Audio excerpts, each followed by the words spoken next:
Happy Halloween to everybody. Wow.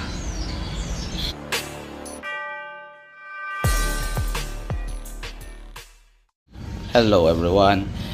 Welcome back sa Clam Sharp Stuff. It's been a while since I last posted a video about a blade. Medyo na busy lang tayo kaya wala akong time para mag video and mag-upload. By the way, kung hindi pa po pala kayo nakapag-subscribe sa Clam Sharp Stuff, mangyari ay pindutin na yung subscribe button and that will be cool. This is a quick one about this new blade that I have acquired from Bukidnon. Look at that. Oops. Tama-tama ito sa Halloween na theme. Okay. Tapin muna natin itong mga kutsilyo. Dami nating project ngayon.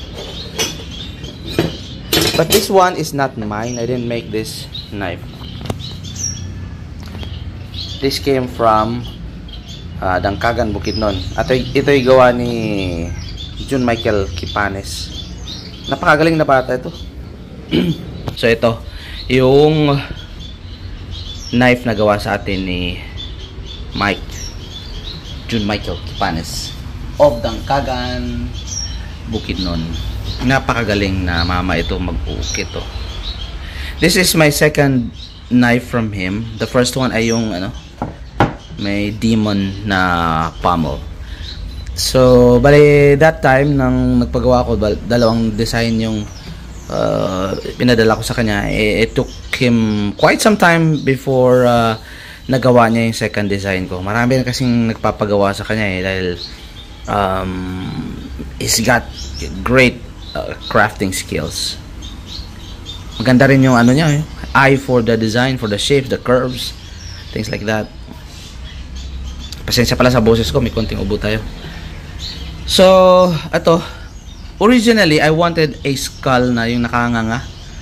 Medyo mas maangas tingnan, but he asked na hindi lang nakanganga kasi parang nahirapan daw siya dun sa design na binigay ko. Sige, okay lang. Any skull will do. Ito pala pag binuksan na natin siya. Yeah. This is an 8-inch blade length. Na ang profile niya ay parang lantip ba yung tawag nila sa Bisaya.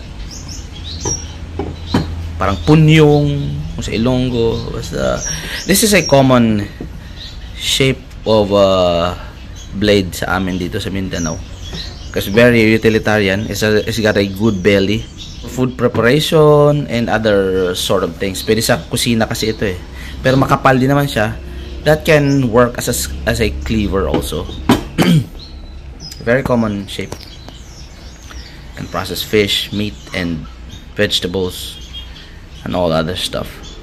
Handle niya ay nasa tansya ko lang 5 inches ito. Including itong ferrule. Ferrule is, I don't know, maybe stainless ito na steel something. This finishing of the steel is okay naman, makinis naman, and may mga konting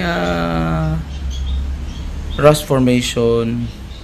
This can be easily dealt with buffing. Ang gusto natin ma-highlight dito ay yung kanyang handle, yung hilt niya. This is made of mahogany lang ito. Probably opted for the mahogany wood because malambot siya. Malambot siya i-carve. Medyo, kasi may mga intricate carving siya. Design sa ulo. So, yun. Now, sa hawakan naman, ang ginawa niya ay nilagyan niya ng parang spine na design. Pakagaling.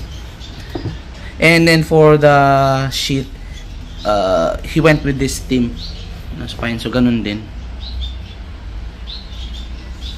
I'm thinking about burning it off.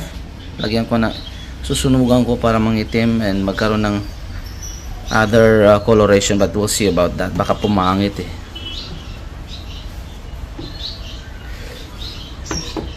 Yan, mahogany din yung scabbard niya. Wala akong masyadong ginawa pa dito. Except that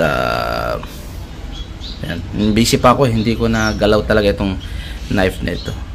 But anyway, this is such a good job from June Michael Kipanes. For those of you who will be interested, please search his Facebook account na lang, June Michael Kipanes.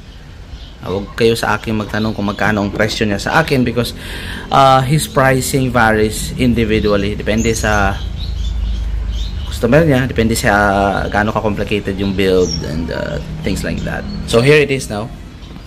Kunting kalikot, kunting touch lang natin. I have darkened the depressed areas para maging defined yung mga carvings niya.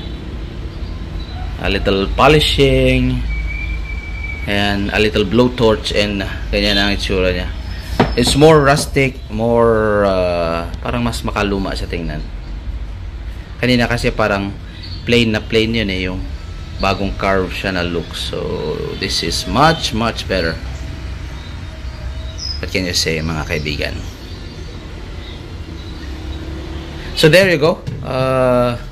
If you're interested, please visit the Facebook page or Facebook account of June Michael Kipanes. Interesting guy with insane crafting skills. Galing mag-ukit. So doon na lang kayo mag-inquire for whatever projects you want to be made, especially those involving engraving stuff. Yeah. Para makatulong din tayo sa livelihood ng mamang ito. Alright, so thank you for watching. Stay safe everyone. Stay sharp.